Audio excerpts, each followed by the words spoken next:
À peine 2 jours après sa sortie de chantier, le nouvel IMOCA 60 Safran est présenté en grande pompe à Lorient. C'est également l'occasion pour son ancien skipper Marc Guillemot de passer officiellement le relais à la jeunesse de Morgan-la-Gravière. Nouveau projet avec un nouveau bateau, nouveau skipper et forcément un petit pincement au cœur. À la limite, là je devrais presque avoir les clés de contact et puis les donner à Morgan et puis voilà, c'est à toi, c'est ton jouet, et à toi de jouer. Le soleil, le public, la joie et l'émotion se donnent rendez-vous pour le baptême du premier-né de la dernière génération des monocoques taillés pour le prochain Vendée Globe. Sous les applaudissements du public, la marraine du bateau brise la traditionnelle bouteille de champagne sur l'étrave du nouveau monocoque. Et puis les équipes qui vont l'équiper, qui vont assister Morgan dans son travail de skipper et dans ses succès à venir. C'est un moment de plaisir partagé. Après des mois de conception et de construction, le baptême de ce bateau conçu à sa main marque un vrai tournant dans sa vie de marin. Très ému et avec son visage couvert de larmes, Morgan prend la mesure de l'événement et a bien du mal à s'exprimer. Ouais, cette émotion, on l'anticipe difficilement. Je ne m'y attendais pas à la mise à l'eau, je m'y attends encore moins aujourd'hui avec tous ces gens. Tous ces gens qui ont participé à la construction du bateau, qui m'accompagnent, qui me font confiance.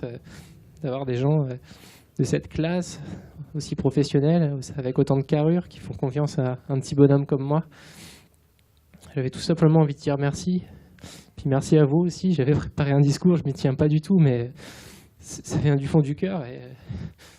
La cérémonie se conclut par un lâcher de ballon aux couleurs du bateau, turquoise et vert anis, dans un ciel bleu immaculé. Pour Morgan et son équipe, l'heure est maintenant à la mise au point et aux premières navigations, avant de mettre le cap sur les Canaries pour une session d'entraînement d'environ 1 mois. Les rumeurs sur le départ du skipper d'Emirates Team New Zealand Dean Barker font la une de tous les journaux néo-zélandais depuis 15 jours. À coup de fuites bien orchestrées, suivies de démentis formels, le directeur sportif et skipper en titre apprend la nouvelle en lisant l'impitoyable presse locale. Il en informe immédiatement ses avocats afin d'obtenir des explications officielles de la part du patron de l'équipe Grant Dalton. Les relations entre les deux hommes sont extrêmement tendues depuis le fiasco californien. Grant Dalton confirme que les jeunes loups que sont Glenn Ashby et Peter Burling se retrouvent à la tête de ETNZ pour la prochaine America's Cup de 2017 aux Bermudes. Maintenant âgé de 42 ans, Dean Barker se voit offrir un rôle secondaire de directeur de la performance. Barker a refusé l'offre qui lui a été faite et se retrouve maintenant officiellement sur le marché des transferts.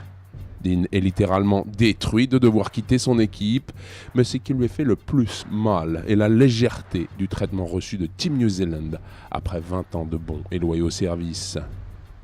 L'avenir immédiat de Dean Barker est sur le circuit des RC44 où il rejoindra en tant que tacticien l'équipe russe de type Nikra.